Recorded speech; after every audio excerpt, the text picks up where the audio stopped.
So last time I moved plants from inside the greenhouse into the mini greenhouses to see if I could recover them because they were yellowing, a little bit of frost damage. Obviously we had the male period, but now it's gone super cold, super frosty and snowy. So let's see what happened. So as you can see, winter's hit, and 2 weeks ago I moved already struggling plants that were inside the greenhouse into the mini greenhouses inside the greenhouse. So let's take a look. So it definitely feels a lot colder in here.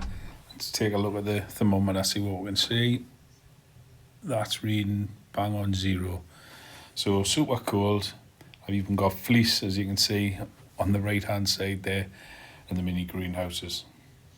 So let's open up and see how they're doing. The recovery plants, as we call them, that were on this side of the greenhouse in the open, whereas the original plants that were inside the mini greenhouse were shooting up well.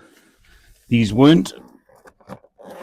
So let's see if it's made any difference. Obviously the weather's a lot colder than it was when I initiated the test, but nothing else changed. Same compost, same watering, same greenhouse. The only difference is I moved these across into the mini greenhouses. So this is all spicy mixed salad on the top, which is still okay, still growing.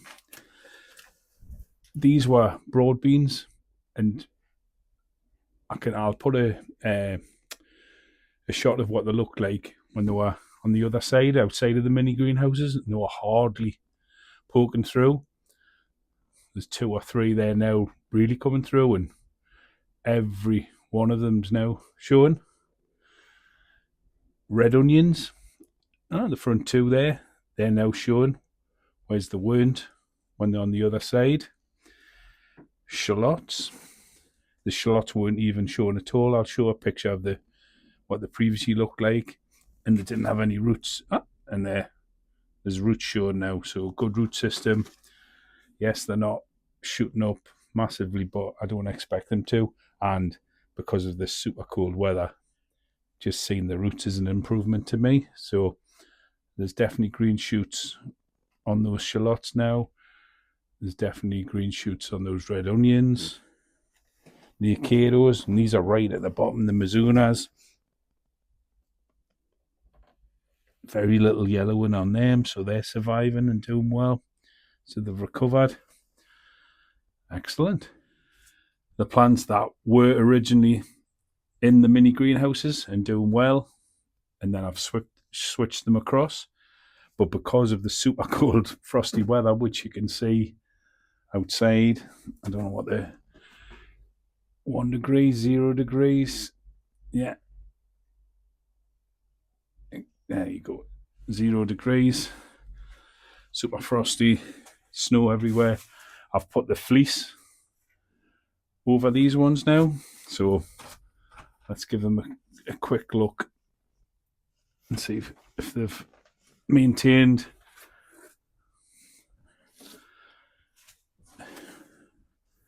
There you can see, as you can see,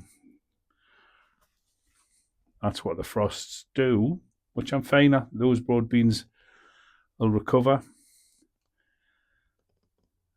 Carrots still look okay.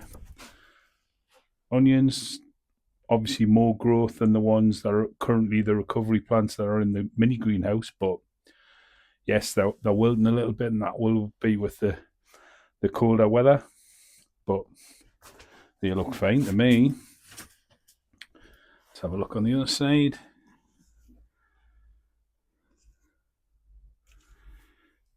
Yeah, very similar. A little bit of frost, wilting, sort of, but nothing that's going to kill the plants. If anything, it'll harden them off. And actually, those peas have shot up a little bit more, so they're all looking good. And we still do have, and these are all outside, the elephant garlic, and the pea tendrils. And there, even though they're just exposed in the greenhouse, they're doing okay. There's no roots. Oh no, there's some roots coming through the bottom of the pot there now, just. But they're much bigger pots that I've got the elephant garlic in now, so that's a good sign that the roots are starting to get to the bottom of there now. So everything seems to be surviving. We'll just see how long this cold snap lasts. Obviously, it's never going to get back to being super hot. It's the UK. It's January. This is what to expect, but fingers crossed we'll get a little bit milder and things can recover. In the next video, I'll show you how carrots grown under the same conditions perform once they've been thinned out. If you can like and subscribe, that'd be great. It costs nothing, but really helps us out. And I'll catch you in the next one.